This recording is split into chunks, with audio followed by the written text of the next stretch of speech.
திரு ஜீவ சகாப்தன், இப்போ ரெண்டு பார்வை. ஒன்று, அப்படிலாம் திமுகல இருந்து ஆட்கள் வர வேண்டிய தேவை இல்லை அப்படின்ற ஒரு ஸ்லைட்டாக வந்து ஒரு பார்வை. திரு சுவாமிநாதன் சொல்றது திமுகவையும் வீக்கெண்ட் பண்ணணும், அங்கேருந்து ஆட்கள் வந்தாங்கன்னா திமுக தலைமை சரியில்லைன்ற ஒரு ப்ரொஜெக்ஷன் கொடுக்கலாம் அப்படின்றது.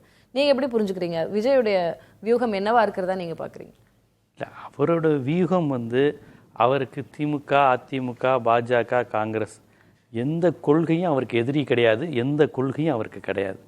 அவர் ஒன்று இந்த கொள்கையிலேருந்து வருவதா, இந்த கட்சியிலேருந்து வருவதானா அவருக்கு எந்த தடையும் கிடையாது. பாஜகலேருந்து வந்தாலும் ஏற்றுக்குவார். ஆல்ரெடி பாஜகலேருந்து வந்தவங்க தான் அவர் கூட முக்கியமாக இருக்கிறாங்க, அது வேறு விஷயம். நிறைய பேர் இருக்கிறாங்க. கொள்கை எதிரி யார் சொன்னா உங்களுக்கு கொள்கை எதிரின்னு? அவர் தான் சொன்னாரா? நல்ல கரெக்டான பதில் சொல்லிட்டீங்க. பாஜக கொள்கை எதிரின்னு யார் சொன்னா? அவருக்கு எந்த கட்சியில் வந்தாலும் அவர் ஏற்றுக்குவாருங்க. ஏங்க, அவர் கொள்கை எதிரின்னு பிஜேபியை சொன்னாலும் அவர் திட்டுனது முழுக்க திமுகவை மட்டும்தான், பாஜகவெல்லாம் அவர் பெருசாக விமர்சிக்கல. ஜெகத் ரட்சகன் போன்றவர்களை குறிவைத்து தான் தாவேகா பிரச்சாரமே செய்தது.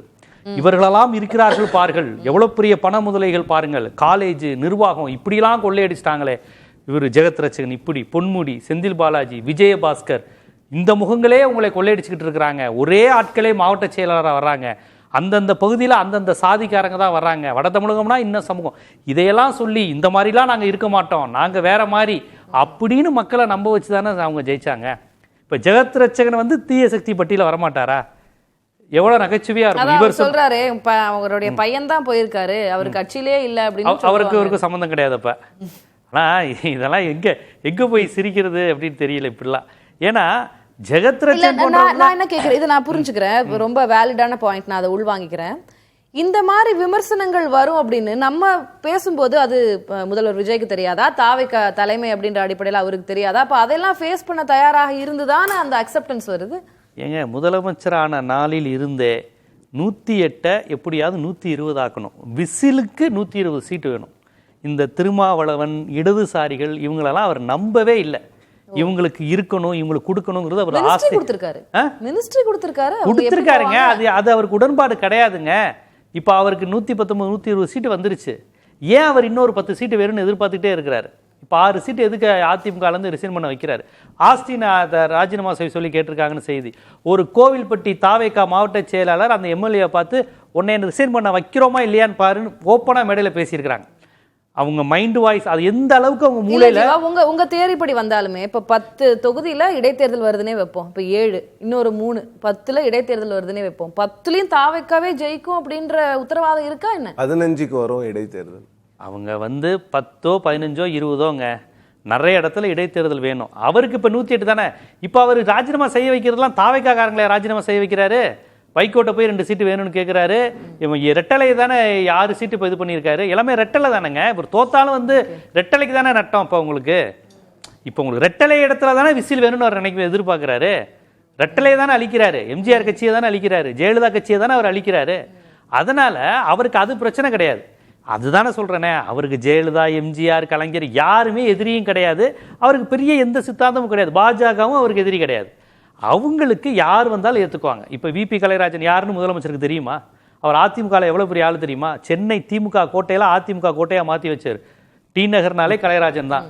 அவருக்கு திமுகவில் பெரிய இடம் கிடைக்கல. செந்தில் பாலாஜி அந்த டீம்லாம் வந்தபோது அவருக்கு பெரிய இடம் கிடைக்கல. அவர் பலமுறை நான் நேர்காணல் எடுக்கும்போதே ஆஃப் த ரெக்கார்டாக ரொம்ப வருத்தப்பட்டிருக்காரு. அவருக்கான இடம் கிடைக்கல. அவர் டெல்டா பகுதியை சேர்ந்தவர், சென்னையில் ரொம்ப இதாக இருந்தார். இன்னும் சொல்ல போனால் அதிமுகலேயே கொஞ்சம் கடைசி காலத்தில் அவருக்கு இடம் கிடைக்கலன்னு அவர்லாம் பார்த்தாரு. ஒன்றும் கிடைக்கலன்னு இங்கே வர்றாரு. அதே போல் ஜெகத் ரட்சகன்லாம் வந்து நீங்கள் விமர்சிக்க தகுந்த. செந்தில் பாலாஜி ஜெகத் ரட்சகன் என்ன பெரிய வித்தியாசம்? நீங்கள் என்ன கான்செப்டில் நீங்கள் விமர்சனம் பண்ணீங்க?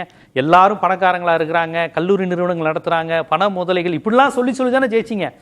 ஜெகத் ரட்சகனை மாதிரி ஆட்கள் ஒரு 10 பேரை சேர்த்துட்டு நீங்கள் தாவேக்கா தேர்தலில் சந்திச்சிங்களா? இதுக்கு முன்னாடி எந்த முகமும் வேணாம், விஜய்ங்கிற ஒரு முகத்தை வச்சு தானே சந்திச்சிங்க. இப்போ செந்தில் பாலாஜி வந்தால் விஜய் ஏற்றுக்க மாட்டாருங்கிறீங்களா?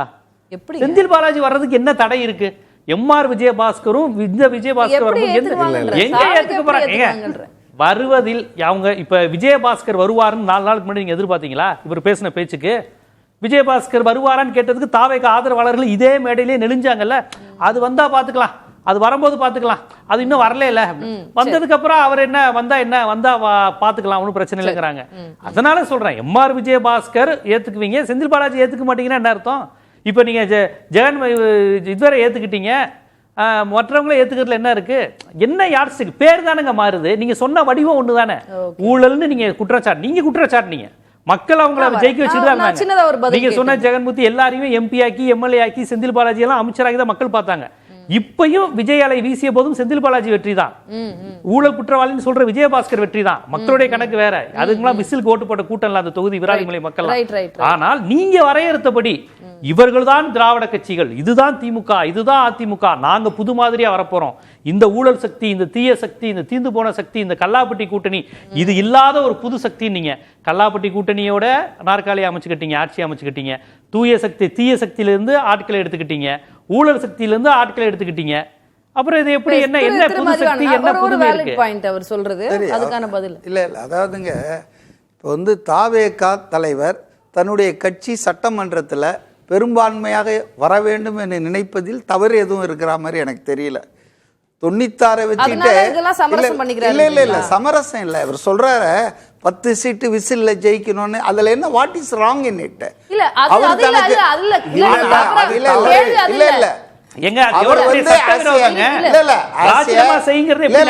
சிஎம் அந்த லீடர் ஆஃப் தி டிவிக்கு தன்னுடைய கட்சி தனிப்பெரும்பான்மையாக சட்டமன்றத்தில் இருக்கணும்னு விரும்புவது, அதுக்காக அவர் செயல்படுவது ராஜினாமா செய்ய இவர் வச்சாருன்னு நீங்க ஏங்க சொல்றீங்க? இடைத்தேர்தல் வந்து அதுல ஜெயிக்கணும்ன்றது அவர் ஆசைப்படக்கூடாது. நான் வர வைக்கிறாங்கன்னு நான் சொல்லவே இல்லை. அதே போல முதலமைச்சராக இருந்த அனுபவம் வாய்ந்த மு.க. ஸ்டாலின் அவர்கள் ஒரு 6 மாசம் இது தாங்காது, இது 3 மாசத்துல தாங்காது, எலெக்ஷன் வந்துரும் தயாராகுங்கன்னு சொல்றாரு. அவர் எந்த அடிப்படையில சொல்றாரு?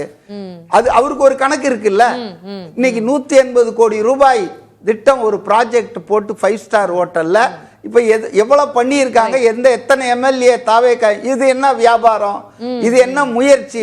அப்ப இல்ல ஒரு நிமிஷம், நான் அதை தப்புன்னு சொல்ல மாட்டேன். ஏன்னா பாலிடிக்ஸ்ல இதெல்லாம் சகஜம். நம்ம எல்லாமே பேசுவோம் பிரச்சனை. அது ஜீவாட்ட நான் அந்த கேள்வி கேக்குறேன். திமுக இந்த முயற்சியை டீஸ்டேபிளைஸ் பண்ண முயற்சி பண்ணும்போது அவங்க தங்களை ஸ்ட்ரெங்தன் பண்ணிக்க ஏன் முயற்சி பண்ண கூடாது? திமுக பண்றது தப்புன்னு நம்ம ஒரு ஆர்குமெண்ட் வைக்கிறோம்னா அப்ப அதே மாதிரி தாவேக்கா பண்ணா அதுவும் தப்புதான். அப்ப நான் என்ன கேக்குறேன்னா, ஜீவா சொல்றது கட்சி பாகுபாடெல்லாம் இல்ல, அவங்களுக்கு நம்பர்ஸ் வேணும் ஒண்ணு.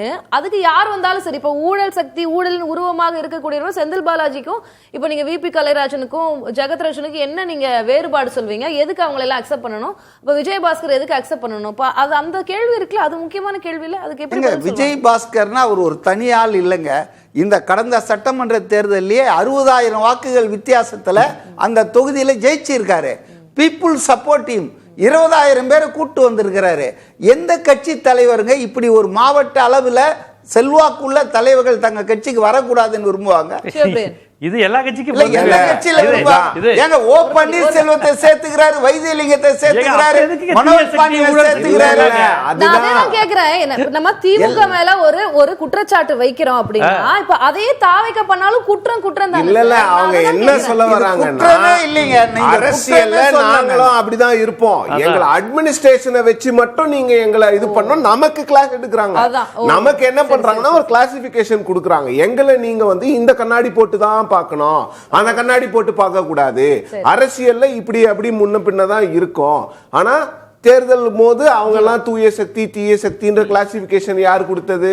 இவங்க தானே கொடுத்தாங்க. யாரும் போய் அவங்க கிட்ட கேட்கல. இல்ல நான் ஒரே சார் சொல்றாரு இல்ல, கலெக்ஷன் கமிஷன் கரப்ஷன் சொல்லி எடப்பாடியை சொல்லிட்டு தானே மு.க. ஸ்டாலின் ஆட்சிக்கு வந்தாரு. அந்த எடப்பாடியை முதல்வர் ஆகிறதுக்கு மே மாசம் 4ஆம் தேதி ட்ரை பண்ணாரு.